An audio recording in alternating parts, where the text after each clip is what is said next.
Assalamualaikum warahmatullahi wabarakatuh. Perkenalkan, nama saya Preti Sonia. Saya dari program studi administrasi bisnis kelas AB2A. Nah, hari ini saya akan menjelaskan sedikit materi yang berada di chapter 10 tentang externalities. Nah, jadi di bab 10 ini kita akan membahas tentang eksternalitas. Ini dia materi kita, externalities. Market efficiency, market failures. Efisiensi pasar, kegagalan pasar. Recall that, ingat bahwa Adam Smith's invisible hand of the marketplace leads self-interested buyers and sellers in the market to maximize the total benefit that society can derive from the market. Nah, ingat bahwa invisible hand atau tangan tak terlihat yang dicetuskan oleh Adam Smith yang merupakan pakar ekonomika terkenal di dunia, di mana teori ini merupakan adanya sebuah keyakinan bahwa keseimbangan pasar itu terbentuk secara natural dengan adanya penawaran dan juga permintaan. Nah, di slide ini dikatakan dari pasar menuntun pembeli dan penjual yang berminat atau yang berkepentingan di pasar untuk memaksimalkan manfaat total yang dapat diperoleh masyarakat dari pasar tersebut. But market failures can still happen. Nah, walaupun seperti itu, tetapi kegagalan pasar itu masih saja bisa terjadi. Oke, next. Market failures, externalities. Kegagalan pasar atau eksternalitas. Nah, kegagalan pasar itu adalah suatu kondisi di mana pasar mengalami kegagalan dalam menyediakan kebutuhan pasar secara efisien atau ketimpang antara produsen dan juga konsumen. Nah, suatu pasar itu dapat dikatakan gagal jika tidak bisa memberikan jumlah yang optimal secara kebutuhan sosial. When a market outcome affects parties other than the buyers and sellers in the market, side effects are created called externalities. Nah, ketika hasil pasar mempengaruhi pihak selain pembeli dan juga penjual di pasar, efek samping itulah yang disebut dengan eksternalitas. Nah, eksternalitas itu sendiri adalah biaya yang harus ditanggung atau manfaat tidak langsung yang diberikan dari suatu pihak akibat aktivitas ekonomi. Nah, eksternalitas ini juga biasanya disinggung ketika munculnya dampak negatif dari suatu aktivitas ekonomi.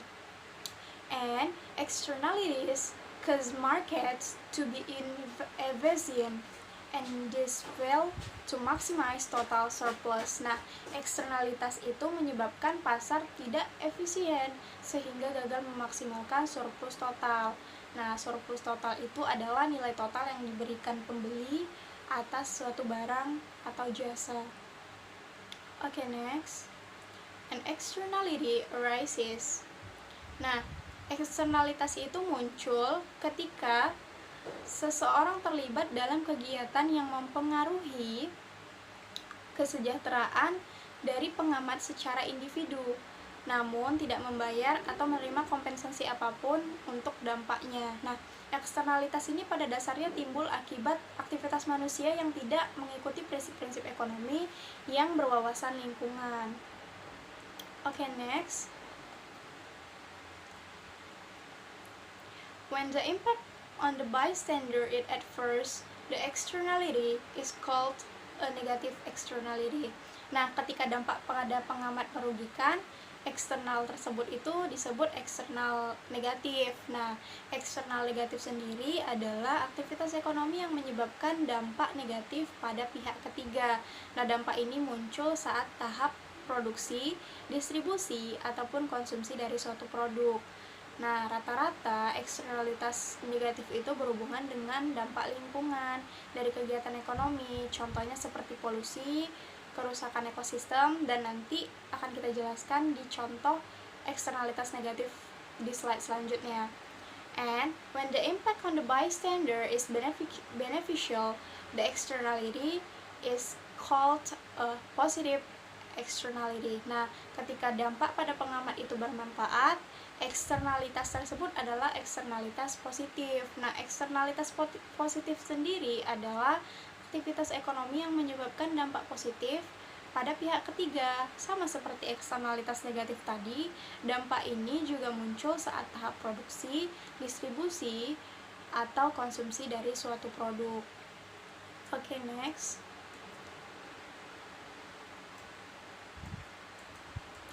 Nah, example of negative externalities. Nah, ini dia contoh dari negative externalities. Yang pertama ada automobile exhaust. Nah, knalpot mobil. Yang kedua ada cigarette smoking. Yang ketiga ada barking dogs. Yang keempat ada loud trills in an apartment building. Nah, yang kedua ada merokok. Nah, kenapa demikian? Kenapa itu termasuk eksternalitas negatif? Nah, karena seorang perokok itu menyebabkan orang-orang di sekitarnya itu terpapar oleh asap rokok.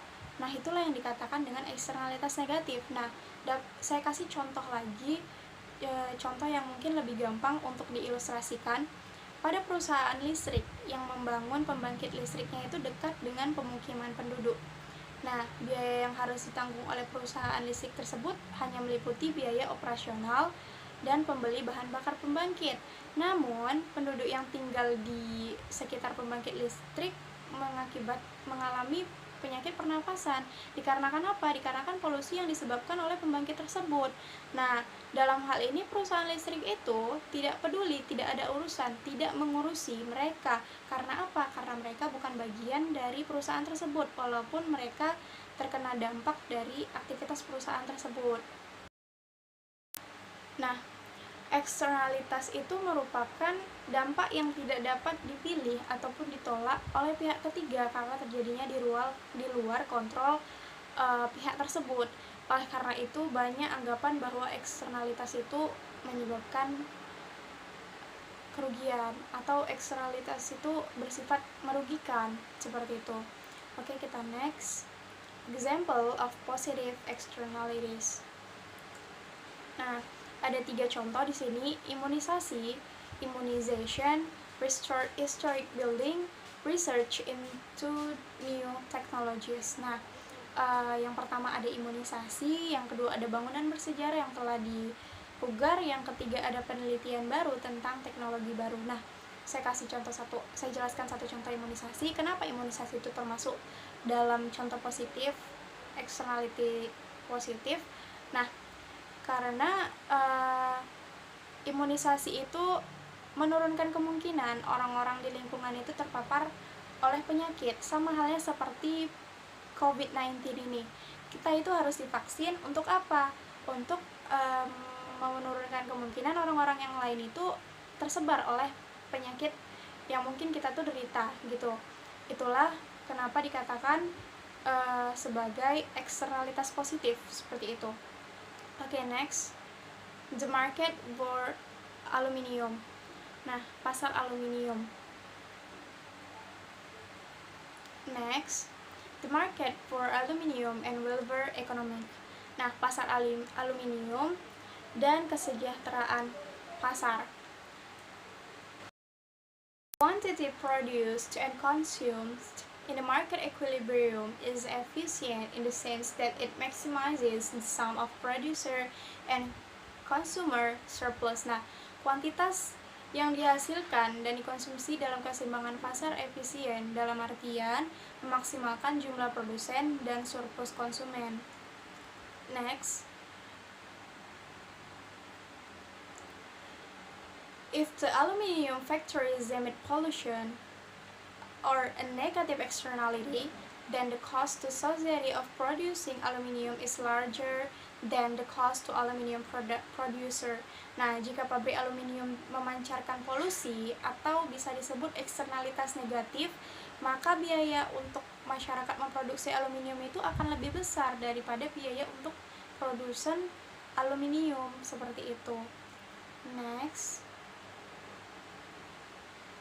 for each unit of aluminium produced, the social cost includes the private cost of the producers plus the cost to those bystanders adversely affected by the pollution.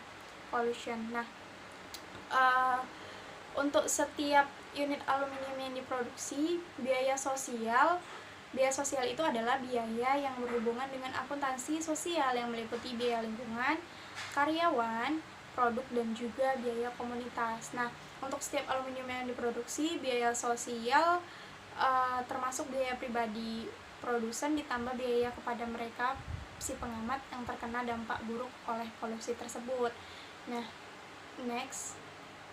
Nah, ini dia ada pollution and the social optimum.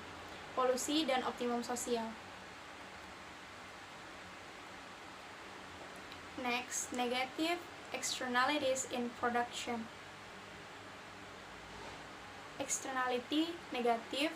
Eksternalitas negatif dalam produksi. The intersection of the demand curve and the social cost curve determines the optimal output level. Nah, persimpangan kurva permintaan dan kurva biaya sosial menentukan tingkat output yang optimal. The socially optimal output level is less than the market equilibrium quantity. Nah, tingkat output yang optimal secara sosial itu kurang dari jumlah keseimbangan pasar. Next, achieving the socially optimal output. Internalizing an externality involve altering incentives so that people take into account the external effect of their action. Nah, mencapai output yang optimal secara sosial. Nah, menginternalisasi eksternalitas melibatkan perubahan intensif sehingga orang memperhitungkan efek eksternal dari tindakan mereka. Next, the government can internalize an externality by imposing a tax on the producer to reduce the equilibrium quantity to the socially desirable quantity. Nah, pemerintah dapat menginternalisasi eksternalitas dengan mengenakan pajak kepada produsen dan mengurangi kuantitas keseimbangan terhadap kuantitas yang diinginkan secara sosial. Next, positive externalities in production. Nah, selanjutnya adalah eksternalitas positif dalam produksi. When an externality benefits the bystander, a positive externality exists. Nah, ketika eksternalitas itu menguntungkan pengamat, nah disitulah dikatakan sebagai eksternalitas positif. The social cost of production are less than private cost to producer and customers. Biaya sosial produksinya itu kurang dari biaya pribadi kepada produsen dan konsumen. Technology spillover is a type of positive externality that exists when a firm's innovation or design not only benefit the firm, but ensures society is full of technological knowledge and benefit society as a whole. Nah, tumpahan teknologi adalah jenis eksternalitas positif yang ada ketika inovasi atau desain perusahaan tidak hanya menguntungkan perusahaan, tetapi memasuki kumpulan pengetahuan, teknologi masyarakat, dan bermanfaat bagi masyarakat secara keseluruhan, secara menyeluruh. Next, positive externality in production. Nah, ini dia ada kurva eksternalitas positif dalam produksi.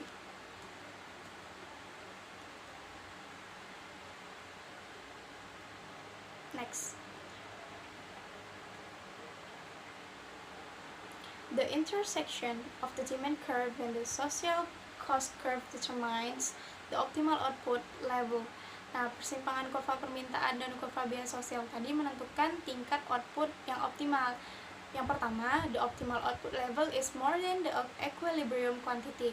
Tingkat output optimal itu lebih dari jumlah keseimbangan. Nah, yang kedua, the market produces smaller quantity than is socially desirable. Pasar itu menghasilkan jumlah yang lebih kecil daripada yang diinginkan secara sosial. Nah, yang ketiga, the social cost of production are less than the private cost, the producer and consumers. Nah, biaya sosial produksi kurang dari biaya pribadi kepada konsumen dan juga produsen. Next, internalizing externalities subsidies.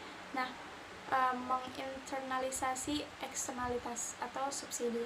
Government many times use subsidies as the primary method for attempting to internalize positive externalities. Nah, pemerintah itu berkali-kali menggunakan subsidi sebagai metode utama untuk mencoba menginternalisasikan eksternalitas positif. Teknologi policy, kebijakan teknologi. Nah, di sini dikatakan intervensi pemerintah dalam perekonomian yang bertujuan untuk mempromosikan industri penambah teknologi disebut dengan kebijakan teknologi. Next, patent laws. Nah, patent laws di dalam kebijakan teknologi terdapat undang-undang patent. Nah, inilah dia patent laws.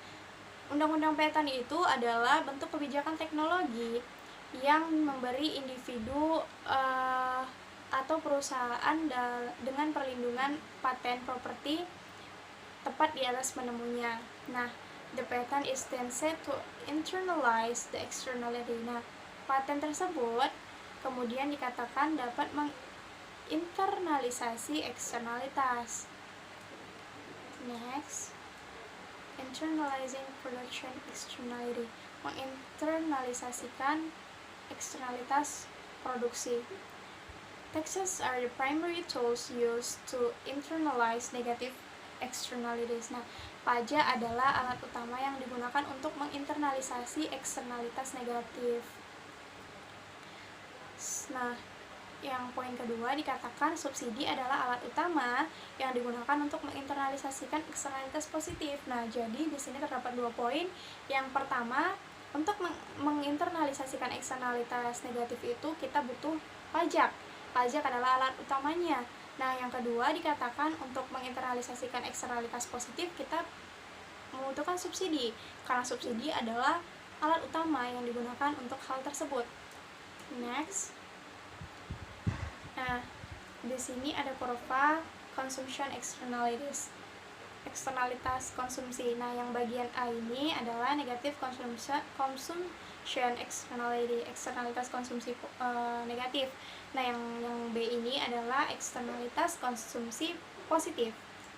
Next, externalities and market inefficient, eksternalitas dan inefisiensi, ketidakefisiensian pasar. Nah, negative externalities in production or consumption lead markets to produce a large quantity that is social desirable. Nah, eksternalitas negatif dalam produksi atau konsumsi itu menyebabkan pasar menghasilkan jumlah yang lebih besar daripada yang diinginkan secara sosial.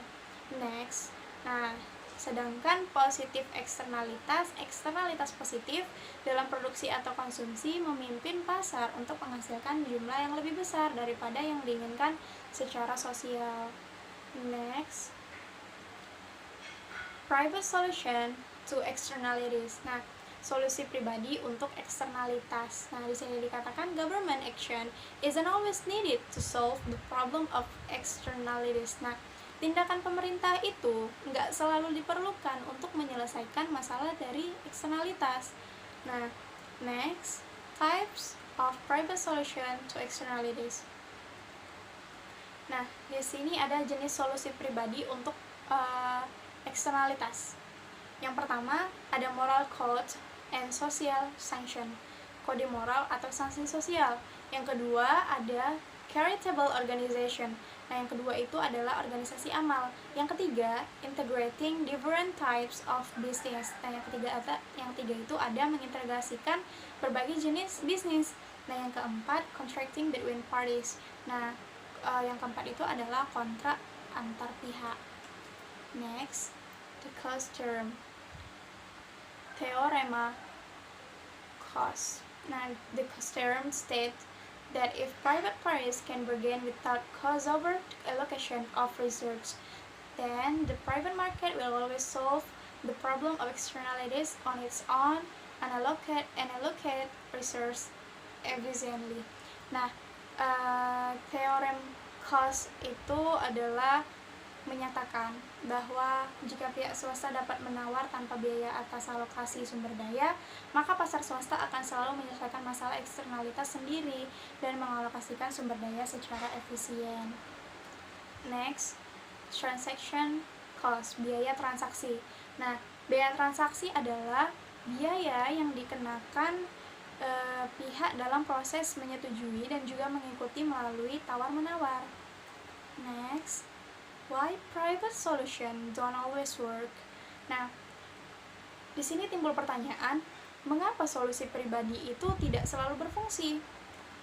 Nah, Sometimes, the private solution approach failed because transaction costs can be so high that private agreement isn't possible.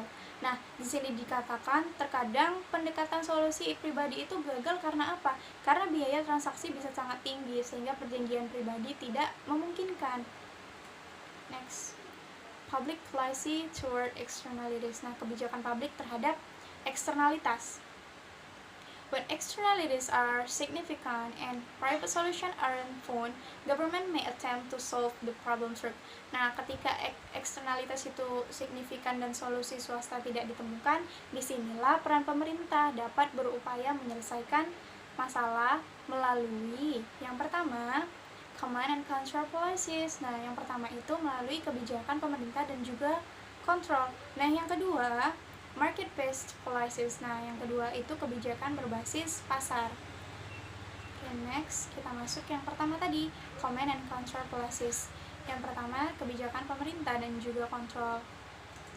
Nah, usually take the form of regulation. Biasanya mengambil bentuk peraturan. Yang pertama, forbid certain behaviors. Melarang perilaku tertentu. Yang kedua, require certain behaviors. Membutuhkan perilaku tertentu. Example, contoh, requirements that all students be immunized. Nah, yang pertama itu contohnya persyaratan bahwa semua siswa itu harus diimunisasi. Nah, yang kedua, stipulation on pollution emission level set by the Environmental Protection Agency (EPA). Nah, ketentuan tingkat emisi polusi yang ditetapkan oleh Badan Perlindungan Lingkungan EPA. Next, ada market based policies. Nah, yang kedua ini adalah kebijakan berbasis pasar. Nah, di sini dikatakan pemerintah gunakan pajak dan subsidi untuk selaraskan insentif swasta dengan efisiensi sosial. Next, Pigovian taxes. Nah, yang kedua di kebijakan berbasis pasar itu adalah menetapkan pajak Pigovian. Nah, pajak Pigovian ini adalah pajak yang diberlakukan untuk memperbaiki efek eksternalitas negatif. Next, example of regulation versus Pigovian tax. Nah, contoh regulasi versus pajak Pigovian. Yeah. If the EPA decides it wants to reduce the amount of pollution coming from a specific plant, the EPA could.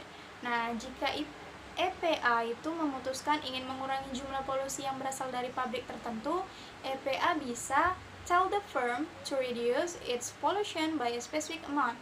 Nah, bisa memberitahu perusahaan tersebut untuk apa? Untuk mengurangi polusinya dengan jumlah tertentu, yaitu peraturan, dalam kurung yaitu peraturan gitu.